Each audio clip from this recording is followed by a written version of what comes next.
Welcome to another deep dive, and today we're going down the Gwern-Branwen rabbit hole. That's a deep one.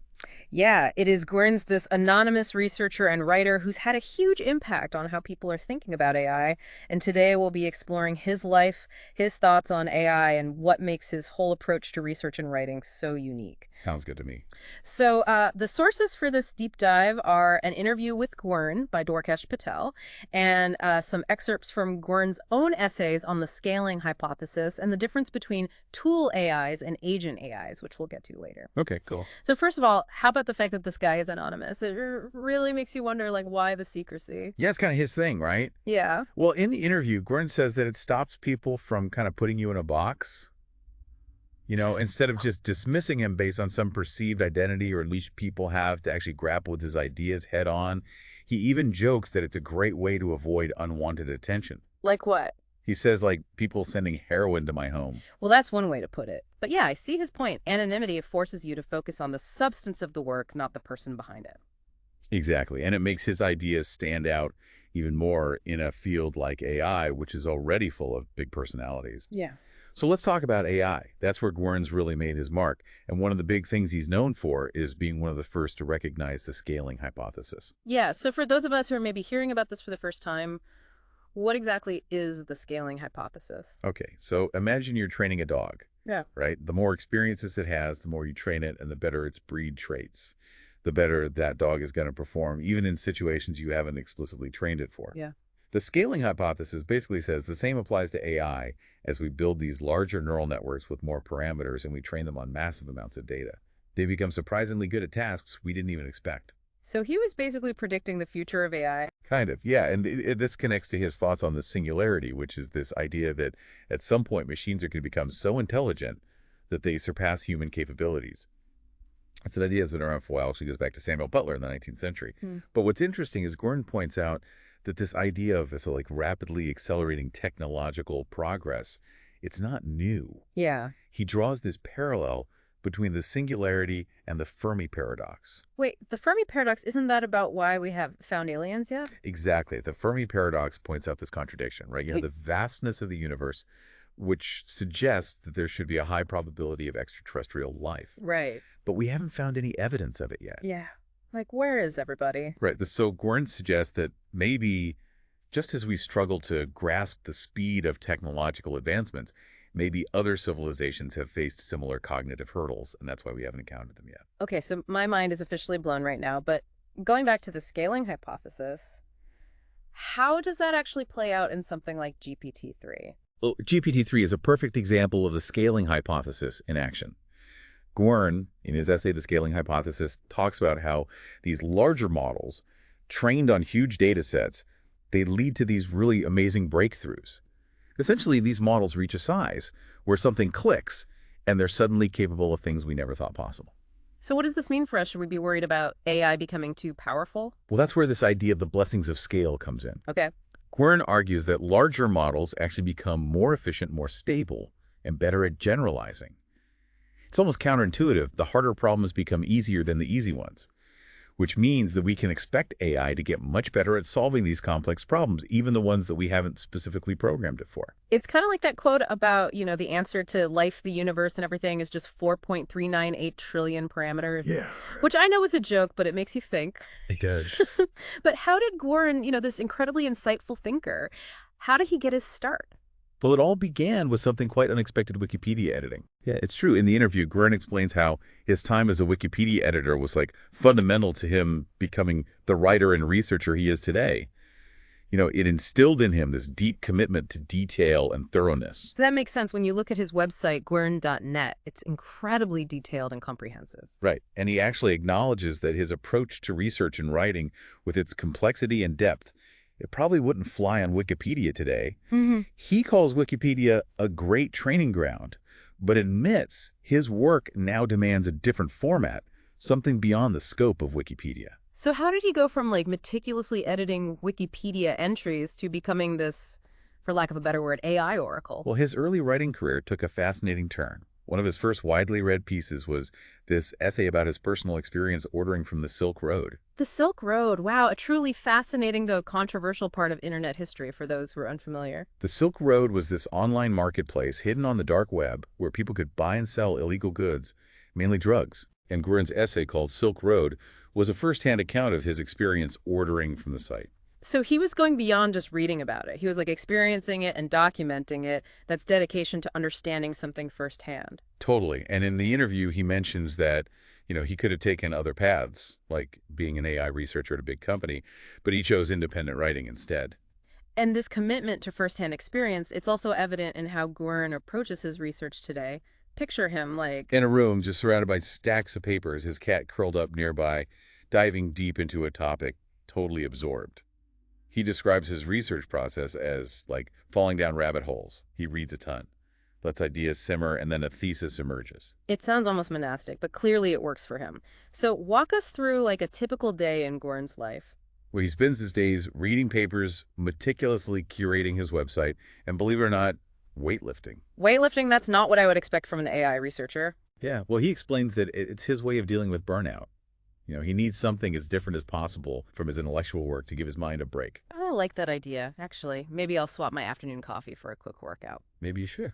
But Guerin's solitary work style, while intriguing, does make you wonder about the potential downsides, you know? Yeah, he acknowledges that himself. He worries about potential bias and the risk of becoming too insular. He even says he doesn't want to become a crazy loony. Well, it's good that he's self-aware. I can see how without feedback and, constructive criticism, it'd be easy to get stuck in an echo chamber. He's also pointed out the pitfalls of online arguments. How they often descend into unproductive spite Yeah. and they just hinder genuine intellectual exploration. Yeah, that's definitely something I've noticed online. So how does Guerin manage to maintain this lifestyle? Does he have some secret source of funding? He actually sustains himself on a surprisingly modest income, mostly through Patreon donations and savings from early Bitcoin investments. Wow, that's incredibly unconventional. It speaks to his commitment to living a life driven by intellectual pursuits rather than, material wealth. He lives in a remote area, keeps his expenses low, and even mentions having to deal with a collapsing bedroom floor at one point. So he's definitely not advocating for everyone to follow in his footsteps. Not a path for the faint of heart, for sure. No. But it is inspiring to see someone so dedicated to their intellectual passions. Speaking of which, let's dive into one of Guerin's most thought-provoking distinctions: the difference between tool AIs and agent AIs. This is a distinction he believes is crucial to understanding the future of AI tool. Mm-hmm. AIs are like tools in the traditional sense. They provide information or complete tasks as instructed. Like a calculator or a search engine? Exactly. Agent AIs, on the other hand, are more autonomous. They can act independently in the real world, making decisions and taking actions without direct human control. Okay. Guerin argues that due to certain economic and learning advantages, tool AIs inevitably evolve into agent AIs. That's a pretty bold claim. I mean, is there a risk of oversimplifying the dynamics at play here? Well, he uses the example of YouTube's recommendation algorithm to illustrate his point. Initially, it was a tool, AI, simply suggesting videos based on your viewing history. But as we all know, it's become much more than that. Right. YouTube's algorithm now is this powerful force shaping what we watch and how we engage with information online. It's a prime example of how a seemingly benign tool AI can evolve into something far more influential, almost like an entity with its own goals and objectives. Exactly. Guerin's fascination with exploring the unknown isn't limited to his research process. It's also apparent in his thoughts on the future of AI, specifically this transition from tool AIs to agent AIs. What are the potential implications of this trend? One of his key points is that this shift is driven by efficiency agent. AIs, because of their autonomy, are simply better at solving certain problems. So they can optimize processes, make decisions faster, and adapt to changing circumstances more effectively than tool AIs. Exactly. And as AI becomes more integrated into our lives, from self-driving cars to personalized healthcare, the pressure to grant them more agency will only intensify. It does seem inevitable that we'll rely more and more on these systems. But as we hand over more control, how do we ensure that agent AIs remain aligned with human values? How do we prevent them from becoming so powerful that they threaten our well-being? These are critical questions. And while Guerin doesn't offer easy answers, His work provides a valuable framework for grappling with these challenges. He urges us to approach AI development with a blend of caution and humility, recognizing that these technologies have the potential for both immense benefits and serious risks. It's a tightrope walk, finding that balance between harnessing AI's power and safeguarding our own interests. And it's a conversation that needs to involve everyone, not just AI researchers and policymakers. We all have a stake in shaping the future of AI. So what can we, the non-Gwerns of the world, do to contribute to this conversation and ensure that AI serves humanity rather than the other way around? Gring doesn't claim to have all the answers. He's more of a guide, highlighting the potential pitfalls and landmarks on this uncharted path. It sounds like he's urging us to be thoughtful and, consider various viewpoints as we develop AI. Yeah. We need to inject a healthy dose of skepticism, especially in a field that's often driven by hype and unrealistic expectations. That's what makes Gordon's perspective so refreshing. He's grounded. He acknowledges both the potential downsides and the transformative power of AI. He's that voice of reason amidst the overly optimistic and the doom and gloom crowds. I like that analogy. It's that reasoned voice we need more of in these discussions. People can think critically, question assumptions, and aren't afraid to ask tough questions. Warren's work embodies that kind of thinking. He doesn't just present information. He dissects and analyzes it and encourages us to do the same. He's a champion for intellectual rigor, and it shows in his writing. It's dense and challenging, but incredibly rewarding if you're willing to put in the effort. It's not light reading, but for those who want to dive deep into these complex ideas, Warren's work offers a treasure trove of insight. Insights that will be crucial as we navigate this uncharted territory of the AI revolution. We need to be ready for the unexpected, adapt to rapid changes, and constantly reevaluate our assumptions. Warren's work gives us a framework for doing just that. He reminds us to be vigilant, curious, and, never stop questioning. It's a powerful reminder that the future of AI isn't predetermined. We're shaping it through our choices and actions. That's a responsibility we can't take lightly. So what's the key takeaway for our listeners after this deep dive into Gordon's world? What should they remember? If I had to pick one thing, it says, be an active participant in shaping the future of AI. Don't just passively absorb information, engage with it, question it, and think critically about its implications. Gordon has equipped us with the tools to do that. Now it's our turn to use them wisely. And that's a challenge I'm personally excited to take on, and I hope our listeners are too. Couldn't agree more on that note. We'll leave you with a final, thought-provoking question inspired by Gordon's own list of unresolved mysteries.